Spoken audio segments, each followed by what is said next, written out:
अस्सलामुअलैकुम, welcome to my channel car clinic. दोस्तों, आज हम आपको बताने वाले हैं कि रिमोट कंट्रोल से गाड़ी को कैसे स्टार्ट करना है। कौन सा ऑप्शन है गाड़ी का स्टार्ट करने के लिए रिमोट में, जो कि हर रिमोट में ऑप्शन मौजूद नहीं होता। ये जिम्स है, 2018 मॉडल है।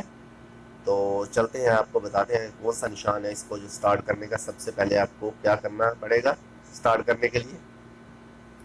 सबसे पहले दोस्तों, आपको स्टार्ट करने के लिए गाड़ी का रिमोट, ये रिमोट है गाड़ी का। सबसे पहले आपने गाड़ी को लॉक करना है। लॉक करने के बाद आपने गाड़ी को दायरे वाले बटन को प्रेस करना है। तकरीबन आपने 3 या 4 सेकंड प्रेस करके रखना है, बटन को प्रेस करना। उसके बाद गाड़ी स्टार्ट हो गई। जो हमारे चैनल में नए हैं, सब्सक्राइब करें, बेल आइकन प्रेस करें ताकि इस वीडियो आप तक पहुंचे।